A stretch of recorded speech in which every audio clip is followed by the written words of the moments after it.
السلام عليكم ورحمة الله وبركاته. سەڵاواتدانە سەر پێغەمبەر کۆمەڵێک فەزڵ و گەورەی تایبەتی خۆی هەیە.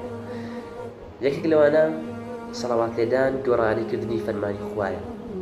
خوای گەورە ئەفەرمێ: إن الله وملائكته يصلون على النبي يا أيها الذين آمنوا أواني وإيمان دارهنا صلوا عليه وسلموا تسليما. صلوات دانا سر پیغمبر عليه الصلاة والسلام یاد کردنی پروردگارا. خوای گەورەش ئەفەرمێ: فاذكروني أذكركم، یادم بکەن یادتان ئەکەم. صلوات دانا سر پیغمبر شکرانەی خودایە لەسەر نیعمەتەکانی پێمانی داوە.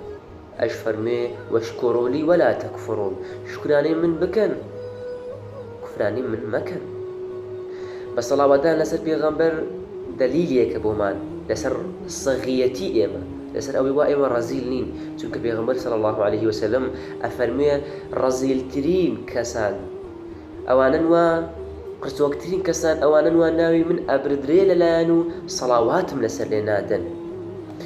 سەڵاواتدان لەسەر پێغەمبەر دەلالەتەکا لەسەر ڕێزلێنانی ئێمە بۆ پێغەمبەر.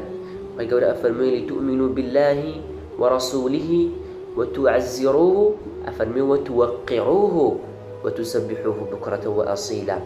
صلوات دانا سر پیغمبر هۆکارێکە بۆ قبول بوونی دوعاکانمان ئەگەر بە سەڵاوات دەست پێ بکەین. ئاشکرایە لای هەمومان ئەگەر بێت و ئێمە بە ئەلحەمدولیلا دەست پێ بکەین، بە سوپاس و ستایشی خوا دەست پێ بکەین لە دوعاکانمان قبول ئەبن، و ئەگەر بە سەڵاواتش دەست پێ بکەین ئەبێتە هۆی قبول بوونی دوعاکانمان. سەڵاوات دانا سەر پێغەمبەر هۆکارێکە بۆ لێخۆشبوونی تاوانەکانمان، هۆکارێکە بۆ لابردنی خەمەکانی دڵمان، بۆ دڵتەنگیەکانمان. یەکێ لە هاوڵان ئەفەرمێ: سەڵاوات لێدان هەم قیامەت هەم دنیاشی لە خۆیان کۆ کردووەتەوە. لە قیامەتە فەزڵ و پاداشت و لێخۆشبوونی لەسەرە، و لە دنیاشدا خەم و خەفەتمان ناهێڵێت. سەڵاوات لێدان لەسەر پێغەمبەر صلی الله عليه وسلم دەلالەتەکە، یعنی نیشانەیەکە، علاماتێکە بۆ ئیمانداری کەسەکە. پێغەمبەر فەرمێ: لا يؤمن أحدكم حتى أكون أحب إليه من والده وولده والناس أجمعين. إيماني هیچ کەسێکتان تەواو نییە هەتاوەکو منی لە باوک و لە منداڵ و لە هەموو خەڵکان خۆشتر نەبێ. لە زۆر فەرمودەدا گەورەی سەڵاواتمان بەڕوون ئەکاتەوە پێغەمبەر. لە فەرمودەیەکی تر ئەفەرمێ عليه الصلاة والسلام: هیچ کەسێک نییە کەوا سەلام بۆ من بنێرێ ئیلا خوای گەورە ڕۆح ئەکاتەوە بە بەرمە تاوەکو جوابی ئەم سەلامی بدەمەوە. سەڵاوات لێدان لەسەر پێغەمبەر ڕەفعی دەرەجاتە، پلەمان بەرز ئەکاتەوە لە ڕۆژی قیامەتە.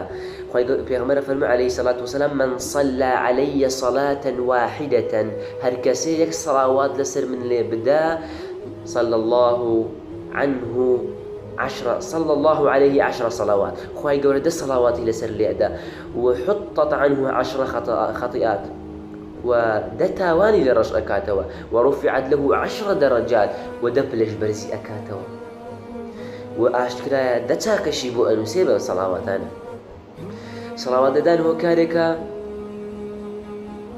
بۆ نزیکیمان لە پێغەمبەرەوە لە ڕۆژی قیامەت. پێغەمبەر فەرمێ صلی الله عليه وسلم: أولى الناس بي يوم القيامة، نزیکترین خەڵکان لە منەوە لە ڕۆژی قیامەتدا أكثرهم علي صلاة، ئەوانەتان وە زۆرترین سەڵاواتتان لەسەر من لێداوە.